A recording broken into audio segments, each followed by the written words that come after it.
சத்தமாக பேச முடியுமா? எங்கள் அம்மாவெல்லாம் இதுவரையும் எங்கள் அப்பாட்ட பேசி நான் பார்த்ததே இல்லைங்க. ஒரே பருவதான். இப்படி பார்த்தாருன்னா தண்ணி எடுத்து கொடுப்பேன், அப்படின்னா சோறு வைக்கும், அப்படின்னா தட்டை எடுத்துகிட்டு போயிடும், அவ்வளோதான். ஆனால் இன்றைக்கெல்லாம் என் பொண்டாட்டி ட்ரெஸ்ஸு போடுறாங்க. நான் தப்பாக கேட்கலங்க, ட்ரெஸ்ஸு கூட போடுங்க பெண்கள், பின்னாடி 2 குண்டை தொங்க போட்டுருக்கீங்களே எதுக்குமா? 2 குண்டு தொங்குதுங்க. குண்டை கட்டி இப்படி இங்கிட்டு ஒருத்தர் இழுக்கிறேன், இங்கிட்டு ஒருத்தர் இழுக்கிறேன். அன்றைக்கெல்லாம் என் பொண்டாட்டி குண்டு போட்ட ஜாக்கெட் போட்டு போனால் என்னை போலீஸ் பிடிச்சிருச்சுனே. ஓடி போய் பஸ்ஸில் ஏறி இருக்காங்க. இந்த குண்டு ஒரு கிழவை மேலே பட்டு பொட்டுன்னு போயிட்டான். குண்டடி பட்டு கிழவன் மரணம். பட்டிமன்ற பேச்சாளர் கைது என்னைய பிடிச்சிட்டாங்க. ஆம்பளை டவுசரை இங்கே போடுறான், பொம்பளை பின்னாடி குண்டு ஓடுது. ஆமாம், எவ்வளவோ நல்லது வந்துருச்சு, எவ்வளவோ கெட்டது வந்துருச்சு. இந்த காலத்தில் வாழ்க்கை இனிக்குதா இல்லையா? அதான் கேள்வி. பேசுறதுக்கு சாதாரண ஆள் வரல, இருக்கிறதுலே சாதாரண ஆள் நான் தான். பேசுவதற்கு கிட்டத்தட்ட என் வயசு அவர் அனுபவம். உண்மைதான். நான் கல்லூரி படிக்கிற போதே அவர் கையெழுத்து போட்ட சர்டிஃபிகேட், திருநாவுக்கரசுன்னு சர்டிஃபிகேட்டு நான் பேச்சு போட்டில் ஃபஸ்ட் ப்ரைஸ் வாங்கும்போது அண்ணன் கையெழுத்து போட்ட சர்டிஃபிகேட் இன்னும் இருக்குது. அப்படிப்பட்ட நடுவர் நான் பேச்சு போட்டியில் இருக்கும்போது நடுவராக இருந்தவர் இன்றைக்கு எனக்கு உண்மையை ஒரு தாய்மை உள்ளத்தோடு, சரி குழந்தை தான் பேசுது, திருநாவுக்கரசர் குழந்தைனாலும் உண்மையிலே ரொம்ப பக்திமான் தானே, அந்த மாதிரி அவர் எனக்காக மனமிறங்கி பேச வந்திருக்காரு. உண்மையிலே பட்டிமன்ற பேச்சாளர்களே மிக ஆழமும் அனுபவம் உள்ள பேச்சாளர் திருநாவுக்கரசு அவர்கள். அவருக்கு நல்ல கரவசம் கொடுங்க. சத்தம் பார்த்தா சார் நல்லா கைதட்டுங்க சார், வளர்த்துக்கு ஏற்றலான்னு தட்டுங்க சார். நீங்கள் இவரை சொன்னோம்னா இந்த பக்கம் இவர் கசக்குதுன்னு பேசுனா இனிக்குதுன்னு பேச ஆளை பார்த்தீங்களா? எங்கேருந்து வந்திருக்காங்க? திருத்தங்கல்லேருந்து வந்திருக்காங்க. சிவகாசிலேருந்து வந்திருக்காங்க. ஜோதிட ரத்னம், பட்டாசு மாதிரி பட்டுன்னு வெடிச்சிருவாங்க. நான் அவங்களே தீபாவளிக்கு கொஞ்ச நேரம் எங்கள் வீட்டில் கூப்பிட்டு பேச விட்டுருவேன், பட்டாசு வெடிச்சிடும், காசு தேவை. பெரிய ஜோதிடர். இந்த அம்மாட்ட ஒருத்தன் ஜோசியம் பார்க்க வந்தான்.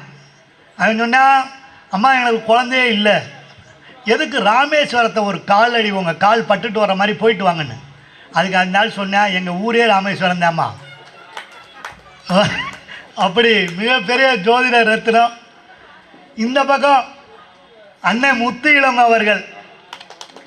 நான் உண்மையை சொல்கிறேங்க, அவரோட பேச்சுக்கெல்லாம் நான் அடிமை. நான் என் பேச்சை எவ்வளோ பேர் யூடியூப்பில் எத்தனையோ பேர் பார்க்குறாங்க. ஆனால் நான் இன்றைக்கி வந்தது நான் பேசுகிறத கேட்குறதுக்காக இல்லையோ, அண்ணன் பேசுகிறத ரசிக்கிறதுக்காக தான் நான் வந்திருக்கேன். இவங்களை மறுத்து பேசுவதுக்காக. ஆனால் இவங்களும் சாதாரண ஆள் கிடையாது. தியாகராசர் கல்லூரியோட பேராசிரியர், தமிழ் பேராசிரியர். நான் பேச்சு போட்டிக்கு வந்த காலத்திலேயே இவங்க பெரிய பேச்சாளர். ஆமாம், இன்றைக்கு உண்மையிலேயே அவங்களுக்கு பெரிய கரவசம் கொடுங்க. தன்னோட உழைப்பால் சீரியஸாக அவங்க எவ்வளோ பெரிய போட்டியில் அந்த கல்லூரியில் இடம் கிடைக்கிறது சாதாரண. பல பேருக்கு கனவு வேலை. ஒரு பேராசிரியராக உயர்றதெல்லாம் சாதாரண விஷயம் இல்லை. அந்தளவு கடின உழைப்புக்கு காரணம். அவங்க கடின உழைப்புக்கே இன்னொரு கைத்தட்டு தட்டுங்க. அவங்க நீட்டு பரீட்சை எழுதலை, பெரிய பரீட்சை. ஆனால் இன்றைக்கு எத்தனையோ குழந்தைகளுக்கு பாடம் சொல்லித்தரக்கூடிய ஆசிரியர் குருவாக இருக்காங்க. அவங்க நம்ம மேடைக்கு வந்தது உண்மையிலே தேவி கருமாரி அம்மனோட ஆசீர்வாதம். அவங்கள எத்தனையோ மேடை கூப்பிடவே வரமாட்டாங்க. நான் இன்றைக்கும் கடைசி வரையும் பக்குன்னு அடிச்சுக்கிட்டே இருந்துச்சு. நான் அசிஸ்டண்ட் ஒரு ஆளை சொல்லி வச்சுருந்தேன், திடீர்னு கூப்பிடுவேம்மா முடியலைன்னா வந்துருங்கன்னு. ஆள் ரெடி பண்ணியிருக்கேன் சப்ஜெக்ட். எப்பயுமே ஒன்று இல்லைன்னா இன்னொன்று தேவைப்படும்ல, எல்லாத்துக்கும் மேலே அப்படி ரெடி பண்ணி. ஆனால் கடைசி நேரத்தில் காப்பாற்றிட்டாங்க. அதனால் அருமையாக பேசக்கூடிய சங்கீத் ராதா அவர்கள் முறை எல்லாத்தையும் அறிமுகப்படுத்தாச்சு. நேர கட்டுப்பாடு இருக்குது. 10 மணிக்குள்ளே முடிக்கணும். நம்ம கிராமத்துலலாம் போனால் 11 மணிக்கு தான் பட்டிமன்றமே ஆரம்பிப்போம். ஆரம்பித்து 3 மணி வரை விடிய பேசுவோம். ஆனால் கூட்டம் இருக்கும். அன்றைக்கெல்லாம் வேதாரண்யம் பக்கத்தில் சார் பட்டிமன்றம் 11 மணிக்கு ஆரம்பித்து 3:30 வரையும் பேசுகிறோம் சார், 4.5 மணி நேரம்.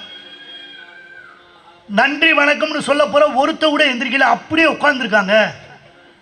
கைதட்டுங்க. எங்கள் பேச்சை கேட்டு 3:30-4 மணி வரையும் உட்காந்துருக்காங்க. நாங்கள் நன்றி வணக்கம் சொல்ல போகிற ஒருத்தர் 4 பேர் வந்தாங்க. சார் இன்னொரு அரை மணி நேரம் பேசுங்க சார். அப்படின்னா நாங்கள் அவ்வளோதாயா பேசியிருக்கோம், அவ்வளோ முடியாதுங்க 4 மணி நேரம். சார் பேசவே இன்னொரு அரை மணி நேரம் பேசுங்க சார். நான் ரொம்ப பெருமையாக எங்கள் பேச்சு அவ்வளோ நல்லாவா இருந்துச்சு அப்படின்னு. இல்லைண்ணே 4:30 மணிக்கு தான் பஸ்ஸு, 4:15 வரையும் பேசுகிறீங்கன்னா இப்படியே நடந்து பஸ் ஸ்டாண்டு போக நேரம் இருக்குது. எப்படினாலும் சும்மா கொசுக்கடியில் உட்காந்துருக்கணும்.